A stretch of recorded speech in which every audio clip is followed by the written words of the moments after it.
Hello friends, welcome to Revathi Selvam creations YouTube channel.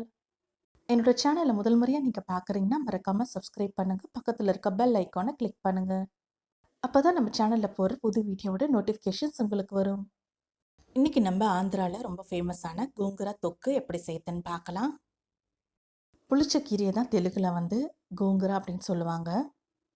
புளிச்சக்கீரை கல்லீரலில் சேரக்கூடிய நச்சுக்கள்லாம் வெளியேற்றும். உடல் எடையை குறைக்கிறதுக்கும் இது ஹெல்ப் பண்ணுது. இரத்த அணுக்களை அதிகரிக்குது. கண் பார்வையை மேம்பட உதவுது. இவ்வளோ பெனிஃபிட்ஸ் இருக்குது. இந்த புளிச்சக்கீரையை வாரத்துக்கு ஒரு முறையாவது எடுத்துக்கோங்க. கோங்குரா தொக்கு செய்யறதுக்கு ஒரு பெரிய கட்டு அளவுக்கு புளிச்சக்கீரை எடுத்திருக்கேன்.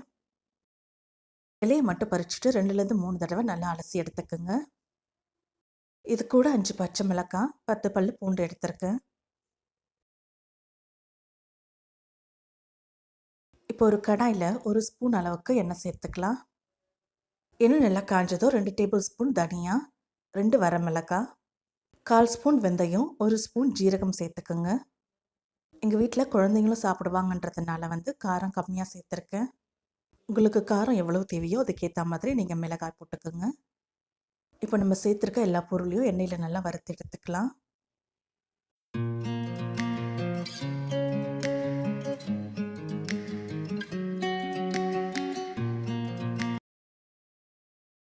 இது எல்லாம் நல்லா வறுபட்டதும் இது ஒரு பிளேட்டுக்கு மாற்றி ஆற வச்சுடுங்க. இப்போ அதே கடாயில் 3 டேபிள் ஸ்பூன் எண்ணெய் சேர்த்துக்கலாம். எண்ணெய் நல்லா காஞ்சதும் பச்சை மிளகாய், பூண்டு, நம்ம அலசி வச்சுருக்க புளிச்சக்கீரையை சேர்த்துக்கலாம். இது எல்லாத்தையும் நல்லா வதக்கி விடுங்க. புளிச்சக்கீரை நல்லா வதங்கி சுருங்கி வரும்.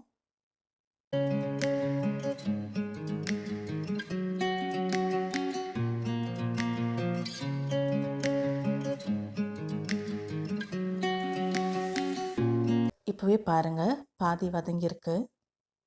குழகுழப்பான தன்மையில் இந்த மாதிரி நல்லா வதங்கி வரும். இந்த ஸ்டேஜ் வந்ததும் ஸ்டவ் ஆஃப் பண்ணிவிடுங்க. இப்போ இந்த புளிச்சக்கீரையை ஒரு பிளேட்டில் கொட்டி ஆற வச்சுக்கலாம்.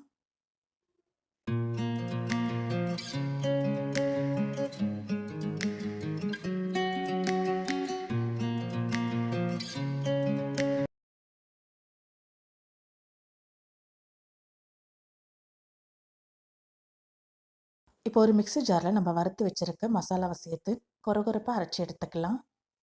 இந்த அளவுக்கு கொரகொரப்பாக அரைச்சி எடுத்துக்கோங்க. இப்போ அதே மிக்ஸி ஜாரில் நம்ம ஆற வச்சுருக்க புளிச்சக்கீரையை சேர்த்துக்கலாம். இப்போ தேவையான அளவு உப்பு போட்டு நைஸாக அரைச்சி எடுத்துக்கோங்க. இது போல் நம்ம வதக்கி வச்சுருக்க எல்லா கீரையும் அரைச்சி எடுத்துக்கலாம்.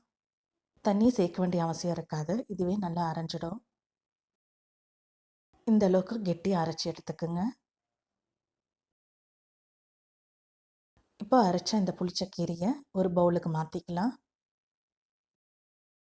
இப்போ இந்த கோங்குராக்கு தேவையான தாளிப்பு ரெடி பண்ணிக்கலாம். ஒரு பேனில் 10-12 டேபிள் ஸ்பூன் எண்ணெய் சேர்த்துக்கலாம். இது நம்ம ஸ்டோர் பண்ணி யூஸ் பண்ணுறதுனால எண்ணெய் கொஞ்சம் அதிகமாகவே சேர்த்துக்குங்க. எண்ணெய் நல்லா காஞ்சதும் 1 ஸ்பூன் அளவுக்கு கடுகு சேர்த்துக்குங்க. கடுகு நல்லா பொரியட்டும்.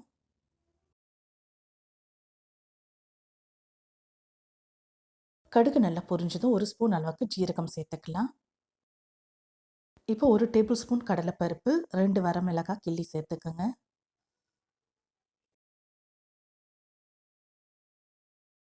இது கூட கருவேப்பிலை, ஒரு வெங்காயத்தை ரஃப்பாக சாப் பண்ணி சேர்த்துக்குங்க. வெங்காயத்தை ஸ்கிப் பண்ணாதீங்க, அது கண்டிப்பாக சேர்க்கணும். இதெல்லாம் சேர்த்ததும் வெங்காயம் கண்ணாடி பதம் வர அளவுக்கு நல்லா வதக்கி விடுங்க. இப்போ 2 ஸ்பூன் அளவுக்கு மிளகாய்த்தூள் சேர்த்துக்கலாம். நீங்கள் பச்சை மிளகாய் சேர்த்துருந்தீங்கன்னா அதுக்கேற்ற மாதிரி மிளகாய்த்தூளை கம்மி பண்ணிக்கோங்க. இந்த மிளகாய்த்தூளோட பச்சை ஸ்மெல்லாம் போகிற வரைக்கும் நல்லா வதக்கி விடுங்க.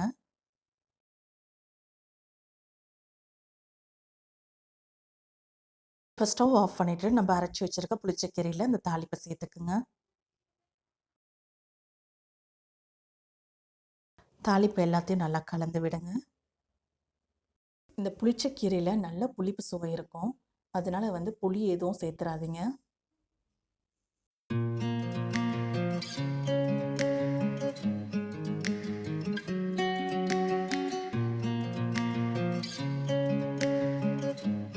அவ்வளவுதான், ஆந்திரா ஸ்பெஷல் கோங்குரா தொக்கு ரெடி ஆகிடுச்சு. இந்த கோங்குரா தொக்கை ஒரு பாட்டிலில் மாற்றிட்டு 1 மந்த் வரைக்கும் நீங்கள் ஃப்ரிட்ஜில் வச்சு யூஸ் பண்ணலாம். கைப்படாமல் ஒரு ஸ்பூன் போட்டு வச்சு யூஸ் பண்ணிக்கோங்க. இந்த கோங்குரா தொக்கு சாதத்தோட பிசைஞ்சு சாப்பிட்லாம். சாதத்துக்கு மட்டும் இல்லை, இட்லி, தோசை, சப்பாத்தி கூடலாம் கூட நான் ட்ரை பண்ணியிருக்கேன். ரொம்பவே டேஸ்டியாக இருக்கும். இந்த ரெசிபி உங்களுக்கு பிடிச்சிருந்தா லைக் பண்ணுங்கள், ஷேர் பண்ணுங்கள், கமெண்ட் பண்ணுங்கள். மறக்காமல் சப்ஸ்கிரைப் பண்ணுங்கள். என்னோடய ஃபேஸ்புக், இன்ஸ்டா பேஜை ஃபாலோ பண்ணுங்கள். டிஸ்கிரிப்ஷனில் ரெசிபீஸோட பிளேலிஸ்ட் கொடுத்துருக்கேன். உங்களுக்கு தேவைன்னா போய் செக் பண்ணிக்கோங்க. தேங்க்ஸ் ஃபார் வாட்சிங்.